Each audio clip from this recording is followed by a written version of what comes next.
Today, I'm going to be talking about 7 bourbons that I will always buy. Let's get into it.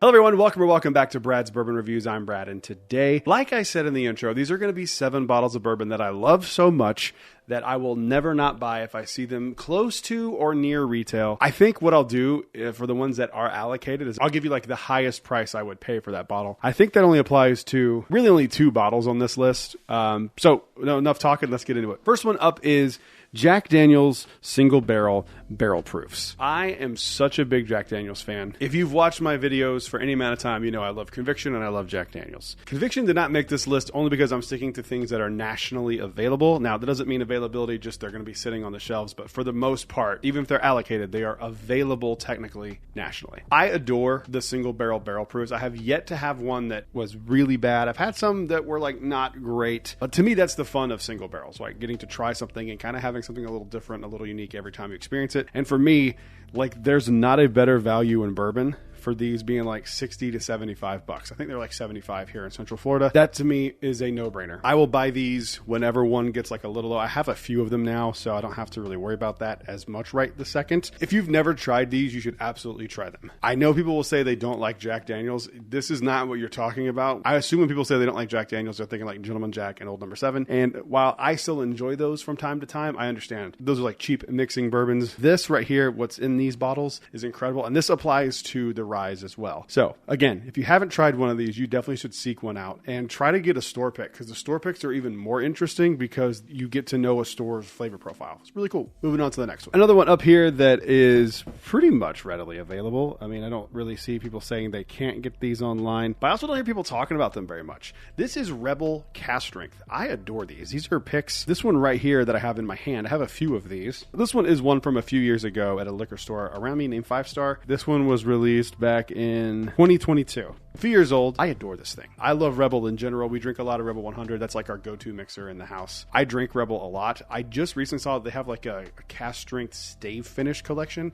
I saw them in North Carolina and I meant to grab one at like the ABC store there. I might have to have someone in North Carolina send me one because I really want to try those, and they have really unique and interesting names. I think that if you're looking at Rebel versus makers, to me it's Rebel all day. They just make a superior product in my opinion, and I can't wait to try those, and these are just so good. So if you have not tried Rebel Cask Strength, of course they're going to vary their single barrels, but when they are good, they are good. So give them a shot. Moving on to the next one. All right, so I actually thought this was a different bottle.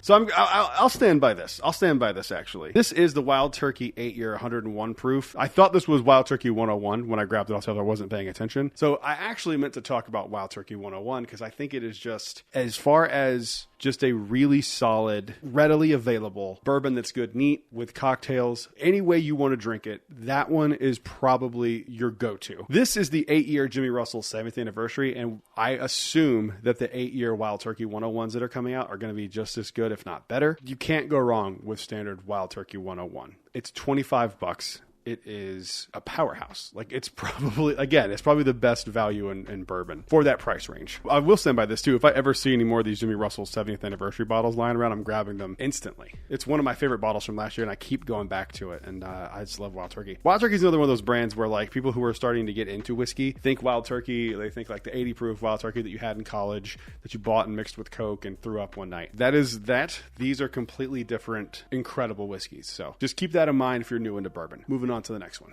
All right, I'm going to sandwich these and I'm going to knock out my 2 allocated bottles. This right here is Jack Daniel's 10-year. Batch 4. I have a few of these now as backups. I'm a big Jack Daniels fan, like I talked about before. The 10-year is my favorite of them, generally speaking. This year's 12 edged out the 10 for me just by a little bit. They are all really, really good. And so I will never not buy Jack Daniels 10 and 12 and 14. I have all of them that have ever been released. I mean, obviously I don't have the one from like 1914 or whatever. That old 14 year that they released like 100 years ago.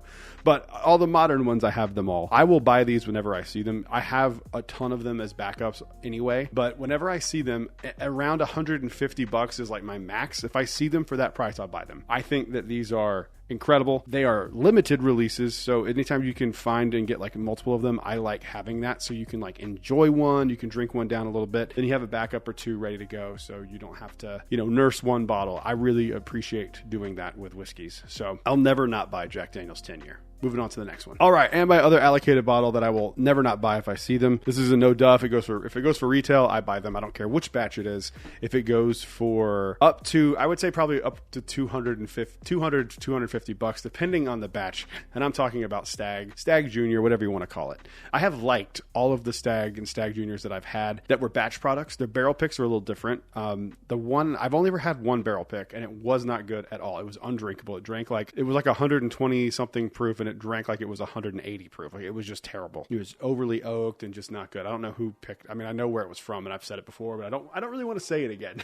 But it was really bad. So I've never had a batch product from Stagg that I didn't enjoy. I've had some that I've really loved, like 22B, which is in my top 10 of all time, and then I've had some that were like just okay, and like if I'm remembering correctly, like 24C or 23C was just kind of okay. I have a bunch of batches of Stagg. I think I have 12 different batches. I one day want to fill out all the Stagg batches. I think it'd be kind of cool just for me personally to have all of those. If I see these for up to $200, I'm buying them because I think they're just really, really good. And for me, $200 is not horrible to spend on a Stagg. Moving on to the next one. All right, this one's kind of allocated, but I'm starting to see people get it for like a way less of a price than I get it here in Orlando. It's Knob Creek 12 year. Knob Creek 12 is probably my favorite of the Knob Creek lineup. The 12 year just like hits my palate perfectly, like a nice little cherry note, a little bit of oak, a little bit of sweetness, a little bit of spice. It's like perfectly balanced in my opinion. I think these are like $60, $70. I've seen some people get them as low as like $45, $50. Yes, it is still technically allocated, but I feel like I see these sitting on the shelves a lot more than I used to. It's crazy because these are so good. Like Knob Creek 12 is just an absolutely insanely good bottle, especially for the value. Like, it's just so good. And if you've not tried Knob Creek 12 and like you think you won't like it because it's made by Jim Beam, give it a try. I'm not a big Jim Beam fan. I think this is